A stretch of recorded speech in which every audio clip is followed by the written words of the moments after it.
The Bobby O Show.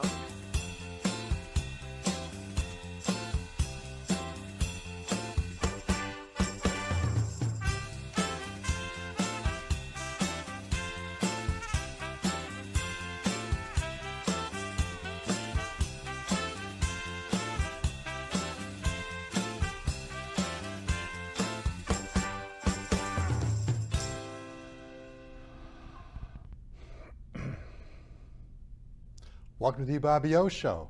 My name is Bob O. Potzner. I'm an attorney from Danbury, Connecticut, and I've got a real upbeat show for us today. We all are facing difficult times. You know what's going on in Texas right now, which is tragic, and I thought it would be a good time to have an upbeat show talking about the youth in our country who are doing some wonderful activities. In that regard, I'm going to have two segments to today's show. One segment will be involving the Jesse Lee Appalachia Service Project, which we'll talk about with Shannon Cobb and Stephen Coppock. I hope I pronounced the name correctly. Talk about the kids who volunteer to go down on the Appalachia and help out people who are less fortunate than we are. And then the second segment will be with Reverend Michael Cobb, who's the pastor of the United Methodist Church in Danbury. And we'll talk about some things that are happening in his church to help people of all types. We are all people in this country who deserve equal protection. Shannon, Stephen, welcome. Thank you very much. Stephen, why don't you talk to us first who you are, a little background about yourself before we get into the Appalachian Service Project. Sure. Good afternoon. Thanks for having us here today. I'm a recently retired high school teacher. I've been a member of the Jesse Lee Church for 25 years, and I've done the ASP, or Appalachia Service Project, that you mentioned for the last 18 years. My kids actually, when we moved to Richfield, went to Jesse Lee Nursery many years ago. Wow. Shannon, how about you? I'm Shannon Cobb, CEO and president of Ann's Place. And I happened to have the week off that ASP was going down, and so I was invited to be a new volunteer to help out because they had so many youth that wanted to go down and they didn't have enough adults. So I volunteered to go down with them and had a blast. Shannon's been on my show many times for Ann's Place, but today is focused upon Shannon Cobb, the individual, for her volunteer work, not Ann's Place, which will have some more shows coming up, I'm sure, Shannon, in that regard. Stephen, tell me a little bit about what is the Appalachian Service Project generally? So the Appalachian Service Project, or ASP, was started in 1969, and it basically boils down to a pretty simple concept: help thy neighbor. So we take this past week, we just returned 312 volunteers that went down to 4 different locations, 3 in West Virginia and 1 in Kentucky. And the goal of the project is to go and help people down there who are less fortunate than the people of Fairfield County make their homes warmer, safer, and drier. So we do a variety of different projects. It can be as complicated as putting on an addition to a house, but usually it stems from damage to a house and things that the families that we're impacting are helping to make their homes better. So repairing some wood that was damaged, putting in a new porch. People down there can sometimes be disabled, so we'll install a wheelchair ramp. I happen to be working on installing a new tin roof for some people whose roof was old and was leaking and was causing damage down below. So that's basically the goal, is helping out thy neighbor, right? People in West Virginia, people in Kentucky, people in that region, a lot less fortunate than we are around here. They live on incomes of usually less than $1,000 a month, and they struggle. And so when something happens to their house, they have a hard time paying for either the labor or the materials or both to get their house fixed. And that's where ASP and that's where the Jesse Lee part of ASP comes into play. We have some photographs for my directors to put on as they wish on the screen, and we'll go to those when they pop up, that show where you go for this activity. Is there any training and here's a picture right now you can see on screen.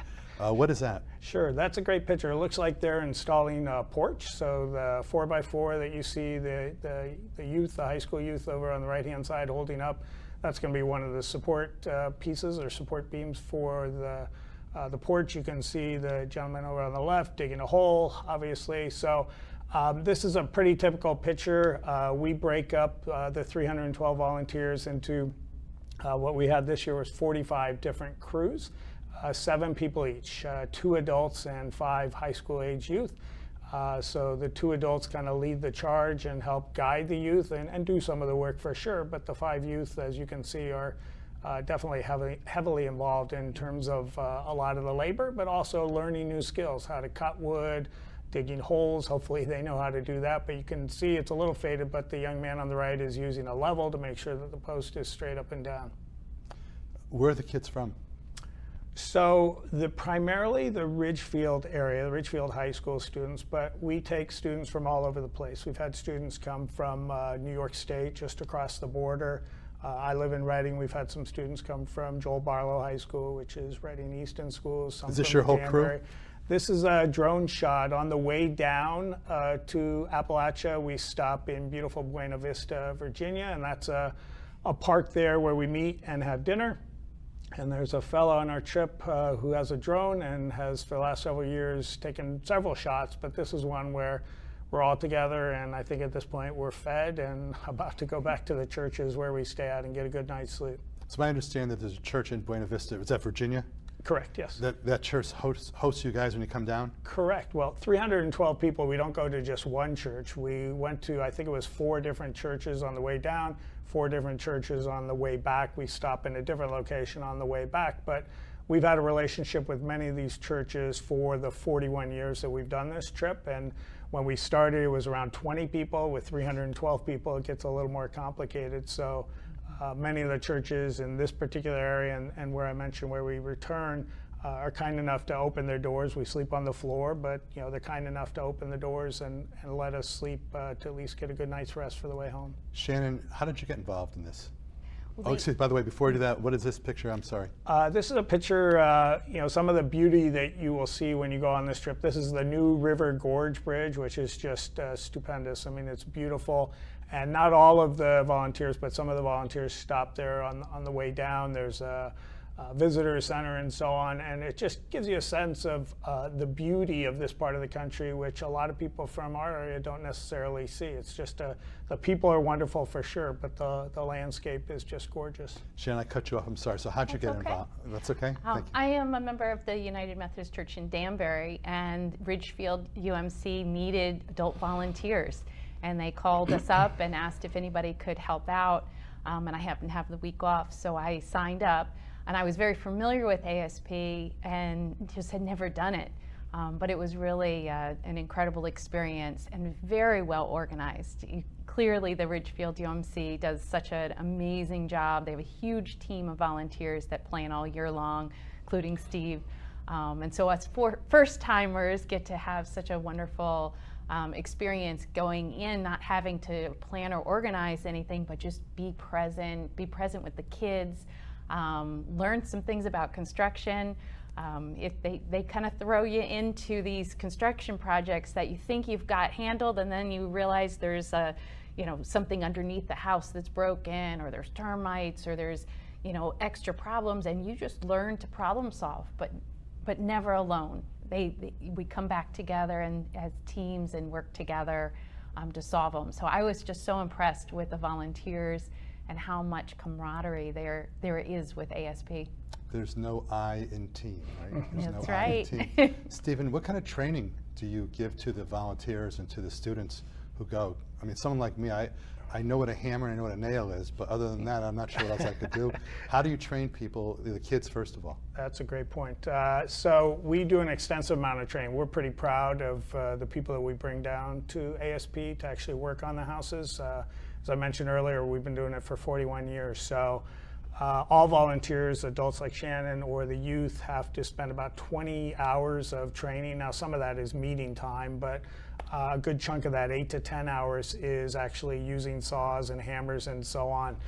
There's a part of our church that does a different mission, which is installing wheelchair ramps in the local community. And so the people who are going on ASP build components to those wheelchair ramps. So they're not doing something that is useless, they're doing something that is incredibly valuable. So we train our youth and the adults on safety and how to use the tools so that when they get down to Appalachia, they understand how to do some of at least the basic things. What I like to tell everyone, especially adults who don't think they can necessarily add values. Everybody adds value on this trip. You know, whether you're a carpenter by trade or whether you're just a nice person and can jump in and want to lead youth and be a good role model, everyone can add value. But we do primarily focus on safety, but we do train all of the youth and all of the adult volunteers on how to use kind of basic power tools and ladders and how to be safe with those things. Shannon, do you have any skills in that regard? Power tools? I have some, but I learned so much. I'd never done any foundation work, and to be able to shore up someone's foundation so their house doesn't fall in, it was just an amazing experience. And the one thing... You're being humble. I think you have more skills. I have some power tools at home. Have you ever used a power tool of some type? Miter saw and table saw, those things. But you know how I got involved with it was at Jesse Lee when long ago, like 20 years ago, we were doing building projects. And it was Jesse Lee that I learned how to use those power tools in projects way back when. That later turned into the Spirit Builders and the ramp building that they do today. So I learned from the best. My walk every day goes past, when I walk every day in downtown Richfield, I walk past Jesse Lee, and I have many times seen the car washes, and you have kids who are washing whatever, and you have kids in the street, you know, raising money in a nice way. And I think that's teaching kids other skills besides what they do when they're down in Appalachia doing work. Do you agree with that concept? Sure, yeah, absolutely. I think, you know, I don't want to exclude the adults. The adults learn a lot through this process, but, you know, one of the things that brings me joy, and I think a lot of the other adult volunteers' joy, is that the experience that the youth get involved with. We, like I mentioned, have those 20 hours of orientation time, of skills training, of a variety of different things. We require that the youth, if they can't make something, a training or an orientation, they're the ones that contact us, not mom and dad. So that's just kind of one example of the theme that permeates throughout the whole project. From January when we start until, you know, July when we return, it's about the youth. The youth needs to take ownership of it. So obviously when we're down in Appalachia, they're going to be doing a lot of the work, and we need to make sure we're taking mature, responsible people down there because we want to be safe. We want to do good work. We want to help these people, and so it's a great eye-opening experience for the youth from a lot of perspectives. The responsibility for sure, but they also get to see when they go down there some lovely, lovely people that have walked a much different life than they have. People who don't necessarily have the affluence or the resources that people around here might have. So it's just such a wonderful experience for the youth. My daughter is a public school teacher, and she did her student teaching half in Ohio, she went to Miami of Ohio, and half in Belize, a very poor country. Wow. And she went down to Belize, and her eyes were opened. You know, her eyes were very much open to see how poor people are. She stayed in a home of some people who were supposedly the wealthier people, and they didn't have much. And so she ended up getting mom and dad involved to send presents down for Christmas and the holidays, whatever. And her seeing that, I think, is analogous to what you're talking about with these kids from Richfield and Reading and the Danbury area who don't always appreciate, and even adults don't always appreciate what we have. And when they go down there, they see, wait a minute, wow. Any comments about that, Shannon? I think part of the ASP way is that it's about relationships and like learning more about the people, about your family that you're helping. And many of the trainings emphasize that it's relationship ministry with a little bit of home repair on the side. And so, you know, we really got to know our family and know, you know, these are just truly beautiful people. My family that I was helping with my team they big on rescuing animals. There was a kill shelter down the street, so they would rescue as many animals as they could. They lived in this tiny little house that, as I said, was falling apart, but they had hearts of gold. While we were there, the wife was going down and trying to help the older gentleman down the hill to help people in her community, not even related to her. And so, you know, seeing them and seeing how, you know, grateful they were for these kids coming in and helping repair their homes, it just was heartwarming. It really made you feel good about what you could accomplish to help people, that you could do something very tangible. And then to see kids in their best light. I mean, these kids rise to the occasion, right, Steve? I mean, Correct, we yes. put the expectation out there, and they are there. And most kids, you put them in a hot, sweaty job where they're in full sun, and they'd be like, "Okay, I'm out of here. I'm just a volunteer." Not these kids, because they had the expectations set, and they rose to it. I had kids underneath the house, climbing in mud, looking at the structure of the building to help build it up. Really amazing work, amazing kids. So yeah, it was an incredible experience. It's my understanding the kids work from 9 to 4 every day with a little break for lunch. Correct. They have breakfast and they have dinner. Correct. And they're working, that's 7 hours, so let's say they work 6.5 hours with the lunch break. And that's, what you said is true, that to have that obligation, knowing that you're affecting people is very important. You mentioned how tiny the houses are. For a frame of reference, the people who are living in these houses that you're repairing or building, how small are those houses? So it varies. I happen to do work in Charleston, South Carolina, Charleston, West Virginia, excuse me, which is more urban areas. So the houses were, I'd say, a little bit bigger, but probably 800 square feet, which is not very big. And the family I helped, there was a grandmother there, her granddaughter, an adult, and the granddaughter's 2 children, 8 and 4 years old. So there wasn't a lot of room. We're not talking about big houses here. In a lot of the more rural areas, we typically work on houses that are trailers. Used to be mobile trailers. They're not mobile anymore, but are trailers, which are probably about the same size, if not smaller. So people down there do not have a lot of affluence. But to kind of build on what Shannon was saying, just as an example, I heard from multiple crews who worked with lovely, lovely families. We bring lunch, as you mentioned, peanut butter and jelly sandwiches. But these families— That's a perfect lunch. But no marshmallow? It's a delicious what's that stuff you— fluff. Fluff, no Peanut fluff? butter and fluff. On occasion, we bring some fluff along with us.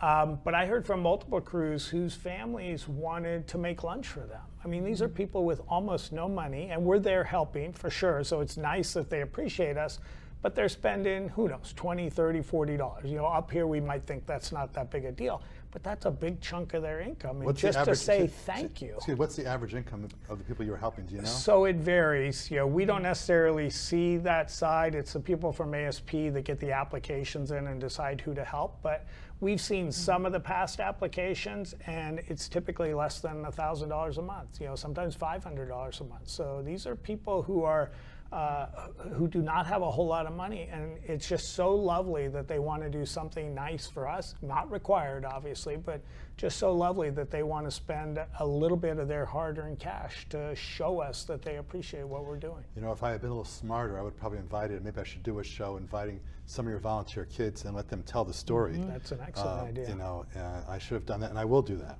Great. So I'll commit to we'll get you some names. You get me some names of kids. Absolutely. If they're under 18, the parents have to approve it, of course. I understand. I am a lawyer after all. But to hear, and I was thinking as I said that, before I said that, as you guys drive down in a bus or van, however you're driving down, it'd be curious to me to hear the conversation going down for the newcomers, the new kids, versus the conversation back. Right. And I would be very interested to hear and to know about, I'm sure some wrote college essays and college themes about that, and it'd be interesting to find out what their conversations were. Maybe they weren't on their cell phones like we all are.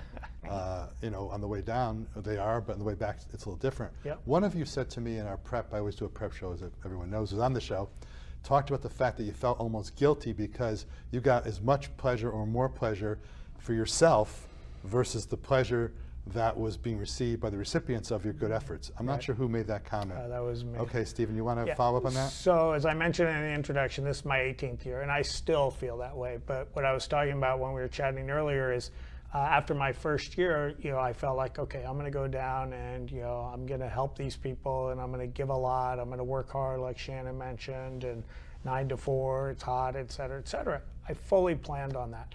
What I didn't plan on is how much love and appreciation and fulfillment I was getting back from these people.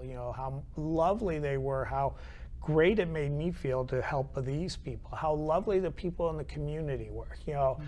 We go down there, and we stick out like a sore thumb. Everybody knows who we are, right? They know we're people from a different part of the country who are coming down there to help. The people in the hardware store, the people in the supermarket consistently stop by. Thank you for what you're doing. Even though we're not necessarily helping them, they know that we're down there to help them, and they know that we care. And it fills my heart with joy to know that I'm helping these people. And that's what I meant when I told you I feel a little guilty that I'm getting so much out of it.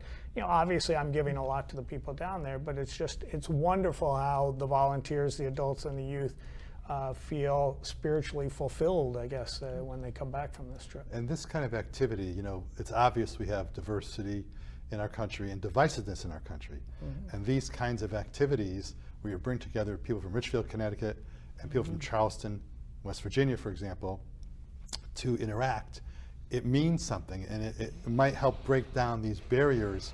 Sure. When I was on the Board of Education in Richfield, the FCAC, which is the Fairfield County Conference, invited some of the Bridgeport schools, and the Houstonic Conference invited some of the New Haven schools, the goal being to have inner city kids interact with this community and all the communities, and it meant a lot. In fact, I remember when my son was a senior, we played Bassick, and Bassick was not a very good team, and we were a great team. We were ahead 70-0 going to the fourth quarter, and there was tons of people, thousands of people from Richfield at our beautiful Tiger Hollow. There was nobody literally on the Bassick side. So in the fourth quarter, the cheerleaders, the band, and a lot of the students went to the Bassick side, and they cheered for Bassick. When Bassick scored a touchdown, it sounded like Richfield scored a touchdown. And I make that analogy because seeing the interaction of people who are in diversity helps. And what you guys are doing is a wonderful thing. Yep. It must cost money to do what you guys are doing, and I'm sure you have a big budget. And we'll talk in a minute how you get the budget met, but what kind of budget do you need for this project? So we have to, when we send volunteers down there, we have to pay a certain amount to ASP. ASP is a national organization. So it's around $375. We charge, we ask our volunteers like Shannon and myself to pay $400 registration fee. We ask volunteers to sell $250 worth of stock, so the youth can go to their grandparents, aunts, uncles, whatever. We call it stock because we want the people who purchase this to feel like they're investing in our company, investing in our project. And then we get, as you mentioned, additional money from car washes and things like that. It pretty much adds up to around $1,000 is what it costs us to send somebody down. For each person who goes? For each person. The lumber that I mentioned before, where we help train the individuals, we have to pay for that. That leads into the wheelchair ramps and so on. So about $1,000 is. So if you have 300 kids, you got $250,000 or $300,000 that has to be raised to do this activity. Correct, yeah. So does money grow on trees in Richfield, Connecticut? I don't think so. Not the last time I've checked. So how do you go about raising the funds? So as I mentioned, the volunteer pays a registration fee, so we get that. They sell, so Shannon, for example, and others sold $250 of stock. They're not limited to stop there. Many volunteers sell even more, 300, 400, 500, and so on. The car washes fill in some of the gap. We get various grants depending on the year that might help supplement our income, and we make it work out. Some years we lose a little money, some years we make a little money. I mean, and who's the we? The Jesse Lee ASP. So we have a group. It's not a separate company per se, but it's a mission from the Jesse Lee Church that manages this overall budget of about $250,000. So it's separate. It's separate and apart from Jesse Lee. Correct. It's so I don't know if you put. I've never been to Jesse Lee Church, but I presume you put money in a pot or a basket or whatever. Sure. But that's separate money than this kind of money. Correct. If someone wanted, and we're not here to fundraise today for the organization, but if someone wanted to learn more about what this project is about, is there a website that can be looked at? And if someone wanted to give money, well, that's another story. I wouldn't advocate. I'm not here to ask for that. But sure. If they want to learn about the program, how do you do it? Sure. So our website is www.jesseleeasp, all one word, JESSELEEASP.org.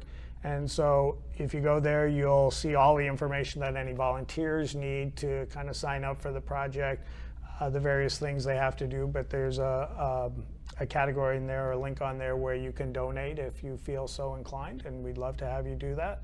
Other things on Instagram, we're at Jesse Lee ASP, so the same name. And on Facebook, we have a Facebook page, Jesse Lee ASP. Who gives you grants? Or who gave you grants? I'm not sure. There are various organizations, mostly local organizations. Some of our members of our church who have passed away and have left a foundation or have money available for things like that. So it's not, I don't want to give you the wrong impression, it's not governmental organizations I or was things afraid. like that. The reason I was afraid because we all know what's going on in the federal government, and I was Right. afraid that grants might be lost in that situation. No. I mean, it's a small percentage of the overall budget, but on occasion we might get a grant or two. Now, I understand, Shannon, there's a celebration this coming weekend, a 2-day celebration for the kids who are involved. Can you tell us a little about what's going on? Tell me about the ice cream part. Well, I haven't been to one, so I have to just say there's ice cream and socializing, and we see the pictures and just celebrating. And then the next day at the Jesse Lee service at 9:30 in Ridgefield, we'll actually hear from people who have been on the trip. They'll talk about their experiences. It's a very powerful service and very meaningful. People have really good stories of their families that they helped and the experiences they had while they were there. So it's good stuff this weekend. So, Stephen, tell me, so on Saturday is the ice cream social. That's when Correct. you show the slides of the kids, and is that going to be in the church itself? Sure. So it's not on Saturday at 6:30 at Jesse Lee Church. It's not in the PM? sanctuary, 6:30 p.m. Yes, but it's in a downstairs section where we will show slides of or pictures of all of the different crews and what they were working on and the different locations. I mentioned before we went to 4 different locations. And it's just a lot of fun to get back together again. And as you mentioned, we have ice cream as well, which is a big part of ASP. All the crews go out and get ice cream every night. So we love combining all those things, getting everybody back together, but obviously enjoying some ice cream. It's focused on the volunteers. Family are welcome. People who have not gone on the trip who want to learn more are certainly welcome as well. And then the 9:30 a.m. service the next day on Sunday that Shannon mentioned, all are welcome. Yeah, I may try to make, if I can, the Sunday morning thing from 9:30 in the morning, because I want to hear whatever is talked about, and I'm presuming they're talking about the show, the performance of the kids at in Appalachia, and it's a very meaningful thing. This is wonderful. I will tell you that one day I happened to be in Richfield downtown when the crew came back. And what happens when they come back? So we've rented 49 vehicles this year to bring all the people down to Appalachia. So we don't travel all 49 together. We break them up into different caravans, we call them. There were 8 different caravans. So on the way back from the different locations, some people get stuck in traffic, some don't. So we all meet up at Ridgefield High School, and we wait there until all 8 of those caravans, all of the volunteers are back at Ridgefield High School. And then thanks to the generosity of the Ridgefield Police, if they have an officer available, they meet us there, and then they escort us back into town from Ridgefield High School to Jesse Lee, and we go right through Main Street, which it sounds like you saw, and usually horns are honking, kids are waving. I mean, this is like, it's like you get the winning touchdown Super Bowl. They're yelling. It's very exciting. I had one person on the sidewalk this year yell, "Oh, did you win the state championship?" No, we did not, but actually, it feels like we won the state championship. I want to thank you, Stephen and Shannon, for your telling us the stories of what's happened and for your volunteer work, and you, Stephen, for doing it for all these many years, and Shannon, in what you do for your job is volunteer work as far as I'm concerned, which, I mean, you get paid for it, but you do wonderful things, and you've spread it out a little bit to this project, and I look forward to having a future show where you bring 3 or 4 of your young people to, not that you're not young people to talk about their experience. Thanks, Bob. We're going to now break at this point in time, and we're going to show, which is going to be Pastor Michael, and so we'll break at this point in time to have that discussion about Pastor Michael. Thank you very much. While we're doing that, and we're going to try to get our organization of the change in our guests, I do want to talk about how moving it is for me to have heard the discussion from these 2 people. In Judaism, we have something called tzedakah, which is when I was a little kid, you'd put money into a little box for those who are less fortunate. And this is what they do through this program. analogous to that. And it's very important for our kids. I have 2 kids now grown up, but they were very involved in volunteer activities when they were in high school at Richfield High School. And I think kids learn so much in this volunteer work, and to hear Shannon and Steve talk about how they felt like they got so much out of being the grantors of the gifts and the volunteer work, that they felt like they were getting as much of a gift as those who received it. And I think it's also important to understand that when these kids go down, I went to Duke Law School, so I was in North Carolina. Actually, the first time I was down in North Carolina in my life was when I went down there, and it's a very different environment. It's changed since 1975 when I first went to Duke, but having kids at Richfield have that kind of involvement is very, very important. And now we are all set for our next guest, who is the title and official name, I guess, would be called Reverend Michael Cobb, who's the pastor of the United Methodist Church of Danbury. So while I'm getting organized here, just tell us a little about yourself, please, Pastor Michael. Sure. Thank you so much for having me on the show. My wife Shannon's been on and said so many nice things, and now I get to find out for myself, which is terrific. I'm a second career minister. I spent the first 15 odd years of my career doing a lot of corporate communications, mostly marketing, public relations, a lot of that with franchised businesses and energy and wireless. And when the market fell apart in 2008, a series of strange events happened which led me first into nonprofit work and then into ministry work.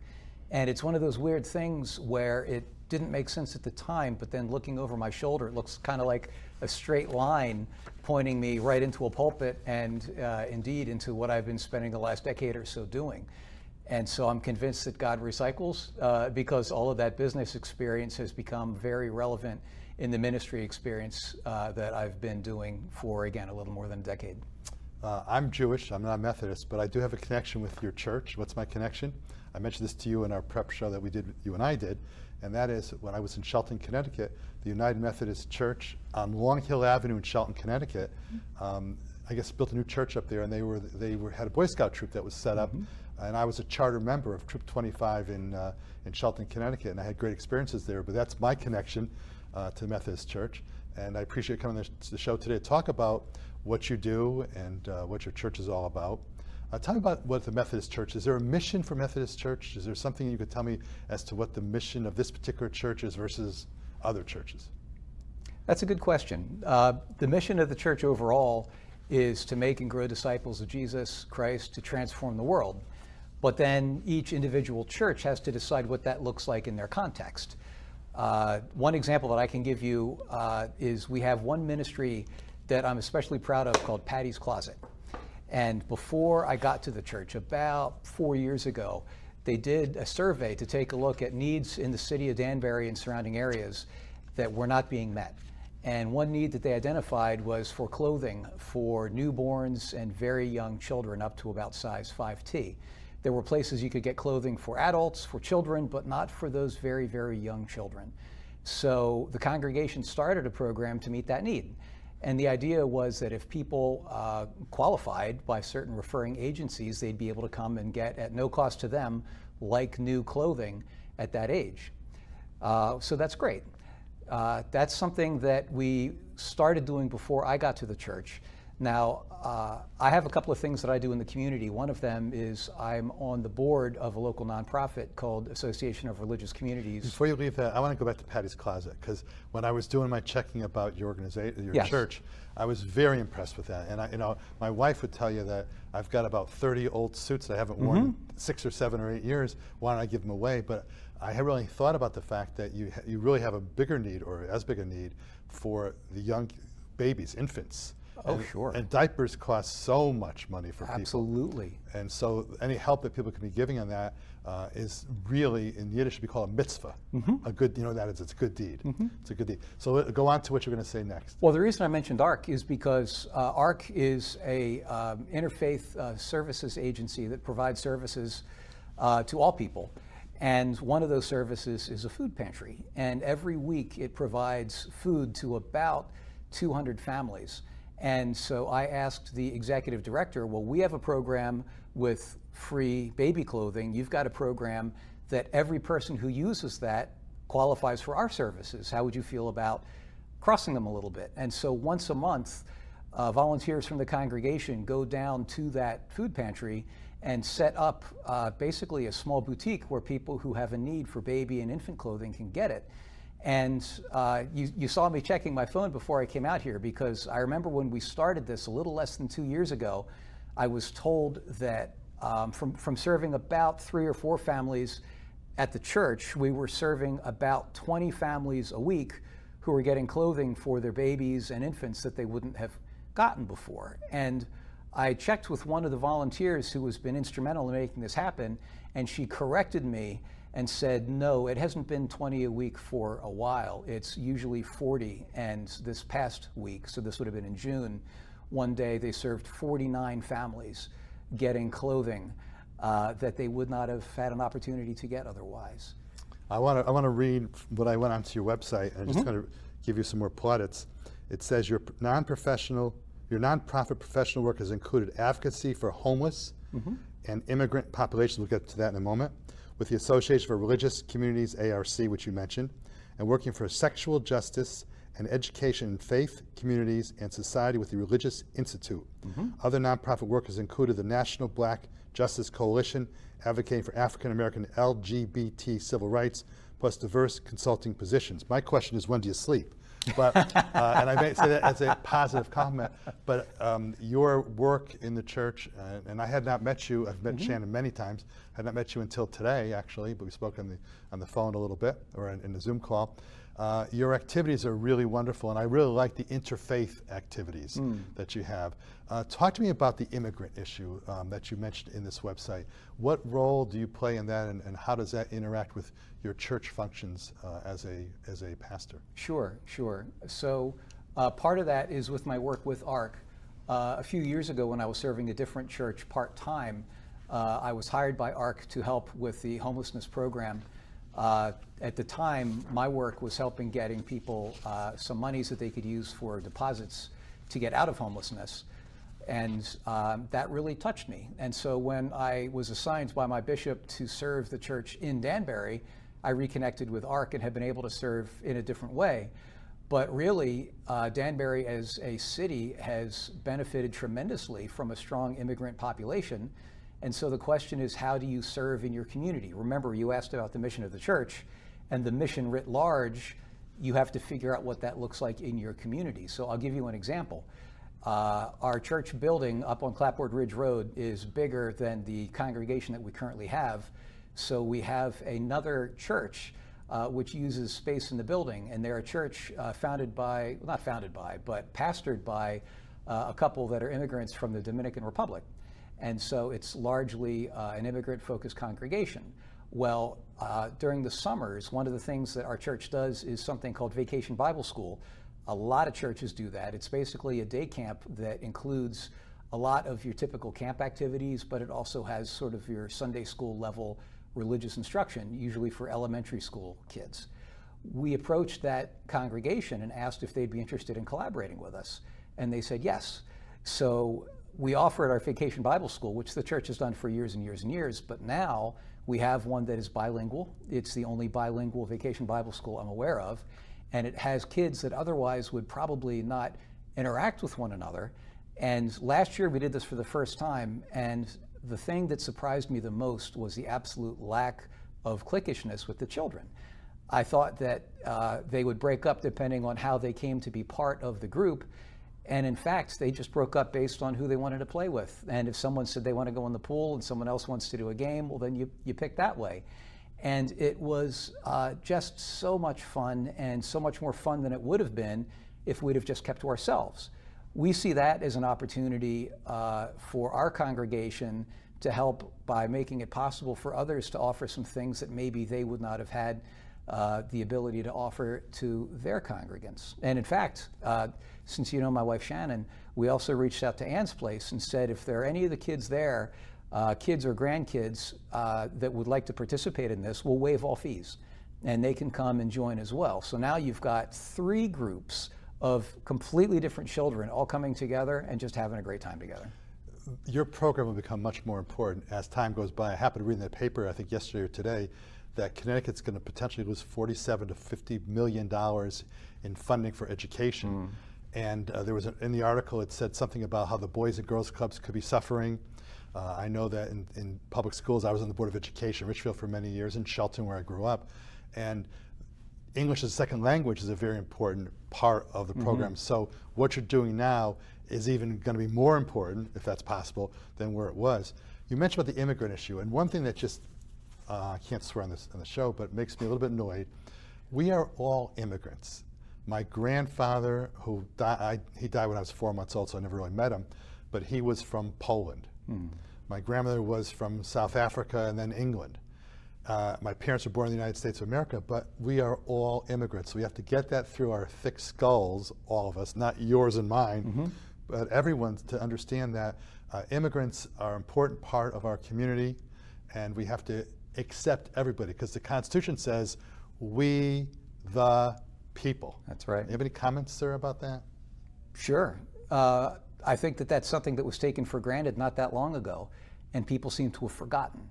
And I think that one of the roles that faith communities can play is to remind them, and specifically what I'm thinking of is through ARC, but also through some other places. I'm involved in some different clergy groups, and every major faith tradition that I can think of has in its traditions or its sacred writings something about how you treat the outsider, the immigrant, the vulnerable person, in the Bible, the poor, the widow, and in Judaism, I want to say it's out of Leviticus, you have a prayer that says, remember that your ancestors were foreigners in a foreign land. And you are to remember that as you go about doing what you do right now, that it's only possible for you to do this because your ancestors were treated well when they were vulnerable and foreign. And so I see this as an opportunity for us to collaborate, because again, in religious spaces, the things that we have that are different are fairly obvious. The things that we have that are in common, I think, could use some better PR.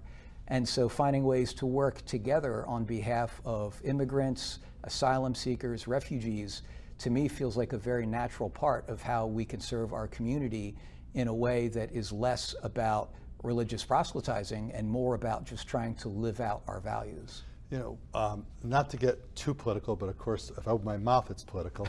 But one thing that really bothers me is that, for example, we have the Speaker of the House of the United States House of Representatives, who claims to be very religious, whatever that means.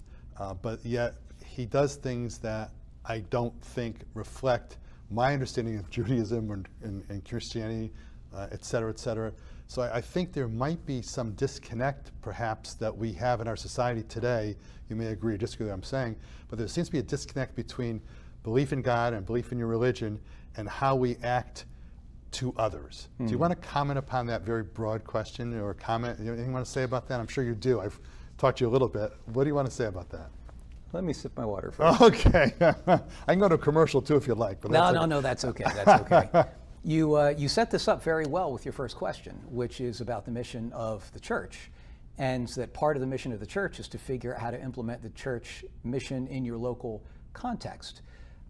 You've got probably dozens of Christian churches in the Danbury area alone, let alone the state, let alone nationally. From our perspective, all of them have that same job, to figure out how to live out your values in that context. I would take it even further and to say, depending on your political leanings, your economic situation, your racial background, and on and on and on, how you live these things out may differ. And so I can speak to how I live them out, and I can speak to how I think they ought to be lived out in Danbury. But when you have someone like the Speaker of the House, that's at so many different removes, I don't think it's really fruitful to try to dissect how he or anyone else is living out a Christian faith as they understand it, just because one of the things that I love is that we believe in a God that is expansive enough to encompass all people.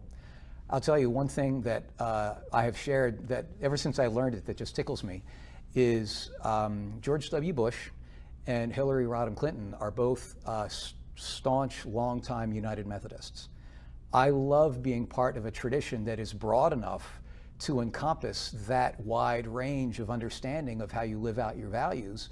The church may be the only thing they both agree on. There may be nothing else that they both agree on, but that to me feels good because it means you're living out your faith in a way that is not excluding anybody, whether you agree with them politically or not, and is giving opportunities to people, regardless of what they bring, to take whatever God has given them as they understand it and live it out in a way that they believe is consistent with those faith beliefs. I just finished reading Dr. Fauci's book. Sure. And Bush, the son Bush, who was president, was, which who we mentioned was Methodist. Still is. Still, right. Still is, right. Was a big proponent of involvement with Dr. Fauci and getting what Fauci wanted for money to develop HIV. I don't want to say a vaccine because it wasn't really a vaccine, but treatment of HIV, yeah. And it required billions of dollars to do. And Bush, who I never really loved as a president, but I respect him a lot more after reading the book, was a very big proponent of that kind of aid, also aid to foreign countries, which right now we have grain that's rotting away in the Midwest someplace. That's true. And we have people starving in Africa. And I just don't understand the disconnect, and you've helped me understand a little bit, but we can't solve it in this 1.5 hour show. Maybe if we have 2 shows we can. but it's really a crisis. And you had mentioned to me at one point in time about misinformation, that was a phrase. Can you talk about how misinformation may relate to this topic? Does it? Well, misinformation is such a big subject. It could go in a lot of places. The way that misinformation has been especially important to me is in looking at how I understand my religious traditions and seeing people that use them, I think, in ways that are terribly abusive. I'll give you an example. A lot of people who are very emphatic about their Christian belief can be very judgmental or harmful in how they'll treat certain other people. And specifically, I'm thinking of LGBTQ people because that's a piece of activism that I've done a lot with.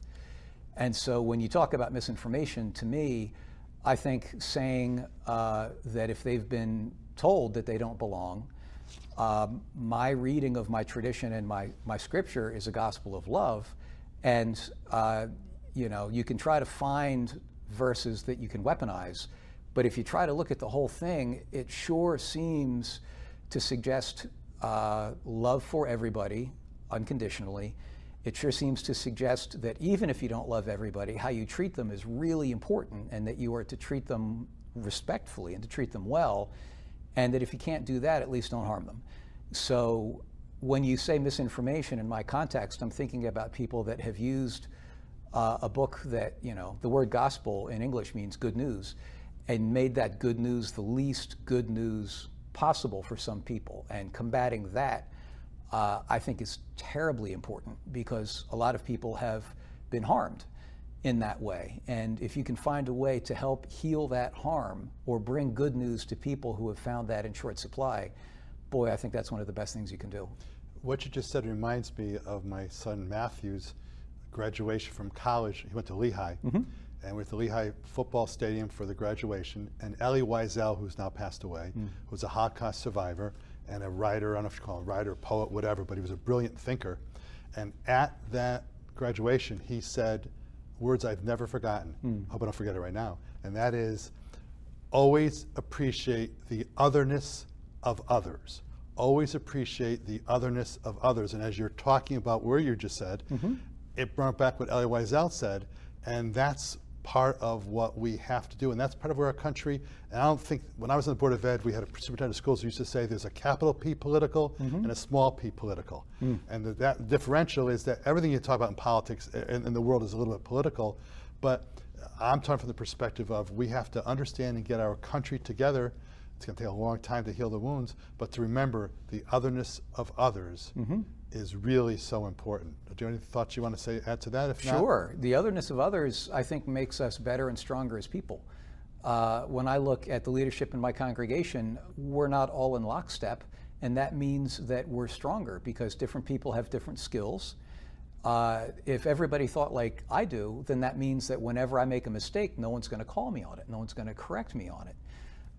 When I look at arguments in religious spaces, if people disagree and they're of goodwill and they're not trying to be harmful or disagreeable, one of the things that can happen is you can learn from one another, see perspectives you weren't able to see before, understand things from perspectives that maybe you haven't lived that life, so you can't see it as naturally as somebody who's lived a different life would live. And in the end, you end up appreciating other people. You end up with a stronger community because it's a more broadly based community. And you yourself, I think, understand your own, everything about it. You understand your own tradition better. You understand the opportunities that you have in this world to do better. When I studied for ordination, remember I'm second career, so it wasn't that long ago. I studied with people from different schools from me, of different bents from me on different things. And so as we studied, I might make a statement sort of flippantly or boldly, and they would say, no, you can't do that. You have to explain that. And by having to explain that, we were all smarter and better, and you want people who are smarter and better leading you. So that appreciation of otherness, I think, is critical if you really want to learn and grow. I'm going to be very careful I ask this question. You don't have to answer if you don't want to. But you talk about immigrants. Is ISIS around Danbury? Are immigrants being detained, if you know? And if so, are the churches, the synagogues, is there interfaith movement at all trying to help people who are being detained by ISIS? Is that something that you're aware of or can speak about? I'm guessing you mean ICE? ICE, right, yeah, I didn't, yeah, I meant ICE, right, I said ICE, yeah, right. We'll fix it in post, right? That's right, ICE, yeah, ICE. Yeah, absolutely. ICE is active in the state of Connecticut. ICE has been active in the city of Danbury. And faith communities are, I can't speak for all faith communities. I can't even speak for my own faith community because we're made out of diverse individuals with diverse beliefs and diverse approaches. What I can say is that there are people in the city of Danbury who believe that everybody is owed due process, that if there are people who are trying to follow American laws, they should be permitted to follow American laws and not detained before they have an opportunity to do what they've already promised to do. And that's before you get to any other economic impact or moral value judgment.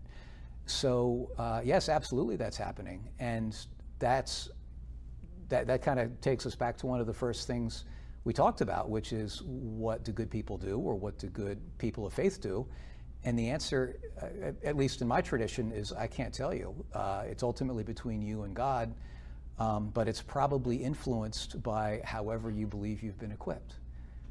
If you have an opportunity to speak, maybe speak. If you have an opportunity as an attorney, for instance, you would face different questions than I would as someone who doesn't have that training. Yeah, you know, in my show, I'm not sure if it's on today, I usually have a little note that says, I support the rule of law. And Yeah, I think, and I think that people in America are not being analytical enough. When we talked to the Garcia case, the gentleman who was mistakenly sent to the wrong country, et cetera. Yeah, mistakenly, yeah. Allegedly mistakenly sent, whatever, and the big fight by the government to bring him back. What are you going to do with him? Whatever, whatever. And people are focusing, well, maybe he's a gang member or whatever. And my perspective is, I really don't care what. I mean, I do care if he's a bad person, and if he is a gang member, great. I'll drive the truck to get him out of here. But the problem is due process of law, and we have to follow due process of law. Our president of the United States, when he had his 34 convictions of felony conviction, he had every single right, and the Supreme Court has given him every possible angle. So why are presumably Trump is an American citizen. Presumably we both are. I know I am. But the thing is that we have to give people whatever due process rights they have that you mentioned. I only got into that because I believe strongly in that, and that you can't just say, oh, well, he's a criminal. Well, is he really a criminal? And if he is, let's send him out where he belongs, et cetera. and it's just bothersome to me that we can't even agree, a lot of us in America, that we're entitled to due process. If you want to change the citizenship rights in the Constitution, have a constitutional amendment, do whatever you want to do, have the vote on it, but right now, that is what the Constitution says. I've said a lot. You can have any comments you want on what I just said, and tell me I'm right, wrong, indifferent, whatever. Boy, we could do another couple of hours just on that. We are going to do it, not today. Yeah, I will say that Did I put you in a bad spot? I don't no. You pushed me in a spot that I think might be too big for the amount of time that we have. But Just take a shot. I'll try it anyway. Churches, and I believe most religious communities, have been declining in terms of membership for a couple of decades now. And the way that it used to be is you join your synagogue, you join your church because that's what decent people do. And then after you're there for a while, you start to become interested in helping other people. The Appalachia Service Project that you just discussed is a good example of it. People that are part of a church eventually saying, you know, that looks like something that I want to do to help other people. I believe that where we are right now is that's exactly inverted, that there is a societal expectation that you help other people because that's what decent people do, and that sometimes helping other people gets you involved in a faith community as people talk about why they do the things that they do or why they believe the things that they do.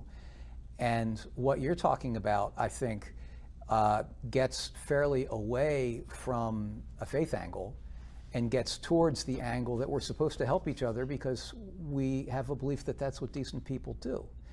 Now, how you help each other, we could have another long talk about that. But if we could agree on things like rule of law, that didn't used to be something that was hard to discuss. It was a given. It was a given. But if you can find things like we should all treat one another decently, and if you detain someone, you should not intentionally torture them. If we can agree on that, I think that helps us agree on things like, well, what you're talking about is rule of law. Now we can agree on rule of law.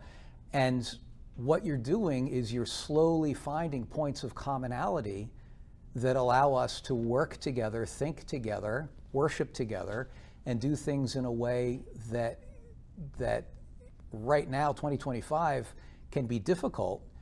And I think one of the reasons for that is because a lot of us don't presume well of the other person.